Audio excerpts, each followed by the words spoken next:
Kelanjutan cerita dari novel Merahnya Marah. Suatu hari, Fitri Raib dari lingkungan mereka, pada awalnya Maria mengira bahwa Pipi pergi bersama tokoh kita. Namun, ternyata ia tak pergi bersama tokoh kita. Upaya pencarian pun dilakukan.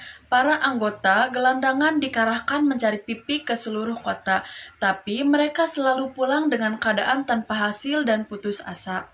Pak Centang merupakan orang yang paling kecewa tiap kali pulang dari mencari Pipi. Ia merasa malu karena dia jagoan yang terbilang paling disegani di seluruh kota dan sekitarnya. Untuk pertama kalinya dalam karir, kejagoannya menaklukkan kegagalan. Telah sebulan lebih Pipi tak ketemu juga. Telah sebulan lebih pula tokoh kita tak datang-datang ke perkampungan gubuk-gubuk kecil itu. Tokoh kita yang menghilang secara tiba-tiba membuat Pak Centang remuk batinnya.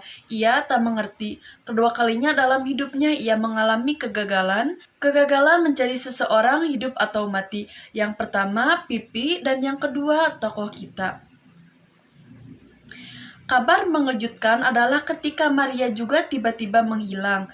Sebulan berlalu, Maria tak tampak, tak kembali ke perkampungan gubuk-gubuk kecil itu.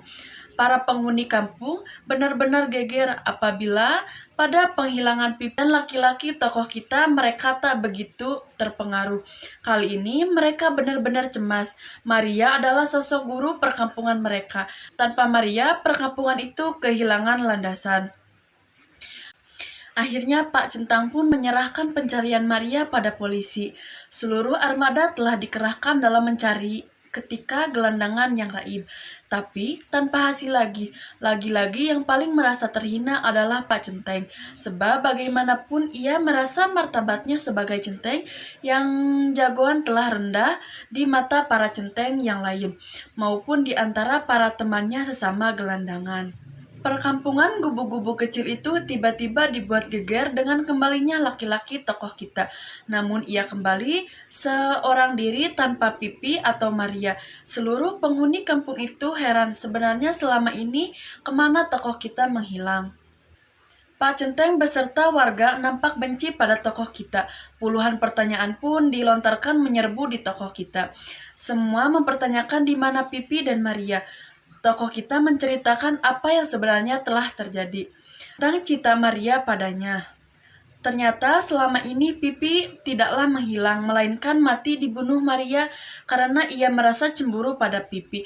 Maria sendiri sekarang telah masuk biara mencoba mengakui dosa-dosa pada Tuhan atas perbuatannya membunuh Pipi.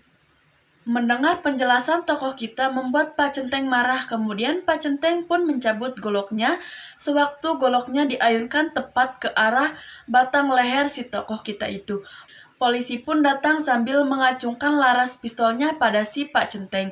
Melihat pistol diarahkan ke benaknya itu, darah Pak Centeng mendidih. Polisi memerintahkan agar Pak Centeng melepaskan goloknya dan menyerah pada polisi. Tapi Pak Centeng hanya menyengir tak menghiraukan perintah polisi.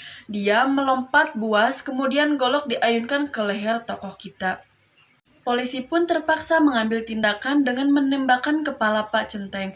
Ia jatuh tersungkur. Lubang merah mengganggang di belakang kepalanya sementara tokoh kita terhuyung-huyung sebentar. Kemudian tubuhnya yang tak berkepala lagi itu jatuh tersungkur. Lalu tokoh kita dan Pak Centeng dikuburkan dengan upacara militer yang dihadiri sejumlah pejabat tinggi negara. Yang dapat saya sampaikan. Sampai jumpa. Bye-bye.